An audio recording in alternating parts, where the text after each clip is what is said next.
Hello সবাইকে, সবার কী অবস্থা, সবাই কেমন আছেন? তো আজকে আপনাদের সাথে শেয়ার করবো ইফতারিতে কী আয়োজন করলাম। তো ইফতারিতে মন চাচ্ছিল একটু খিচুড়ি খাবো। তো এখানে আমি খিচুড়ি রান্না করার জন্য সব কিছু আয়োজন করে নিচ্ছি। তো ফার্স্টে আমি পেঁয়াজ মরিচগুলো খুব সুন্দর মতো প্রেসার কুকারে ভেজে নিচ্ছি। এরপর টমেটো আর আলু দিয়ে নিচ্ছি। আমার কাছে মনে হয় খিচুড়ির ভিতরে একটু টমেটো আর আলু দিলে একটু বেশি ভালো লাগে। আলুতে মাখো মাখো হয়, টমেটোতে একটু হালকা টক হয়, খিচুড়িটা বেশি ভালো লাগে। তো যেহেতু আমি ইফতার করব সেইভাবে সবার জন্য একটু খিচুড়ি রান্না করতেছি। তো এর ভিতরে দিয়ে নিলাম এখন চাউলগুলা। এখন আমি এই যে খিচুড়িটা রান্না করে ফেললাম। তো খিচুড়ি রান্না করার পরে আমি আবার একটু বাগার দিয়ে নিয়েছি খিচুড়িতে, পেঁয়াজ মরিচ, তারপরে একটু রসুন একটু তেলে ভেজে তার ভিতরে খিচুড়িটা দিয়ে নিয়েছিলাম। এরপর খুব সুন্দর মতো একটু ভেজে নিলাম, এতে খিচুড়ির স্বাদটা আরও বেড়ে যায়। এরপরে এখানে ছোলাগুলো আমি সেদ্ধ করে নিব। অনেকগুলো ছোলা আমি সেদ্ধ করে রেখেছিলাম, সেগুলো শেষ হয়ে গিয়েছে এই কারণে। এরপর এখানে আমার আব্বু আবার অনেকগুলো টমেটো দিয়ে আসে আমাদের বাসায়। আমরা সবাই খুব টমেটো পছন্দ করি, সালাদ হিসেবে খুব খাই। আর সন্ধ্যাবেলা তো মুড়ির সাথে মাখাই খাইতে অনেক মজা লাগে। এরপর এখানে দুধ নিয়ে এসেছিল।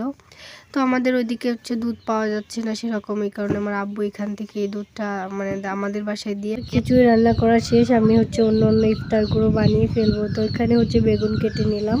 এখান থেকে আর একটু বেগুন আমি ফ্রিজে রেখে দিব। আর এখানে তরমুজগুলো রেখেছি। এখন এই যে এই প্যাকেটে করে, এইরকম প্যাকেটে করে কিছু রাখলে কিন্তু সহজে নষ্ট হয় না। তো এভাবে আমি ফ্রিজে রেখে দিব। এখন বেগুনিগুলো ভেজে নিব আর শাকগুলো বের করে নিচ্ছি।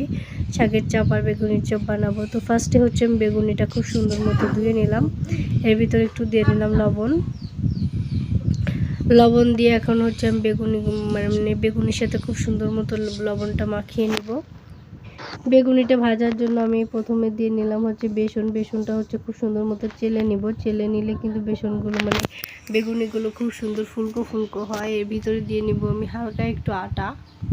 তো আটাটাও আমি চেলে নিব। এখন দিয়ে নিব হালকা করে একটু চালের গুঁড়া দিলে কিন্তু যে কোনো কিছু একটু বেশি মচমচা হয়, এই কারণে আমি একটু চালের গুঁড়া দিয়ে নিলাম। এখন দিয়ে নিচ্ছি রাঁধুনির বারবিকিউ মশলাটা। এটা দিলে এক্সট্রা একটা স্বাদ হয়। এটা এখানে আপনার পেঁয়াজ রসুন কিছুই দেওয়া লাগবে না, এই বারবিকিউ মশলা দিলেই একটা আলাদা একটা স্বাদ আসে, এই আর কি বারবিকিউ ফ্লেভারটা পাওয়া যায়। তো এখানে আমি চেলে দিয়ে দিচ্ছি ওই মশলাটাও। এখন দিয়ে নিব একটু মরিচের গুঁড়া আর একটু এখানে দেব, এখানে এটাও চেলে দিব সব কিছু, তাহলে একটু ফুলকো হবে বেশি। এটা দিচ্ছি আমি খাওয়ার সোডা।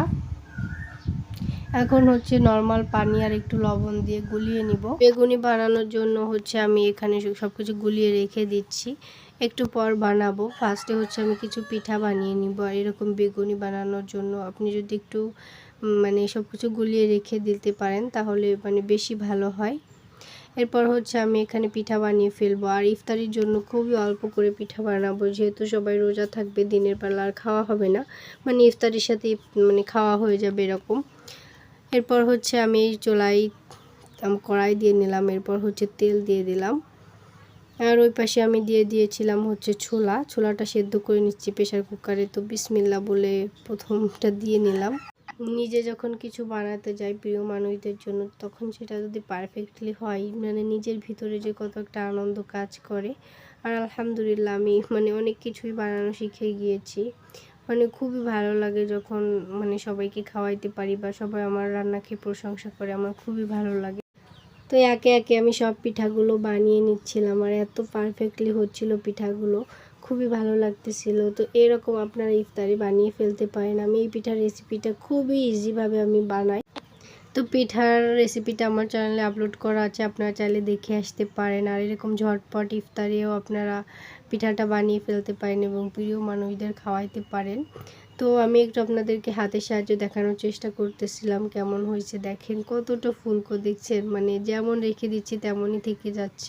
মন তো চাচ্ছিল প্রতিটা পিঠা বানানোর ভিডিওটা আপনাদের সাথে শেয়ার করার জন্য, কিন্তু ভিডিও অনেক বড় হয়ে যাবে, এই কারণে আমি আর ভিডিও করলাম না। এরপর আমি সেম তেলে বেগুনিগুলো ভেজে নিব।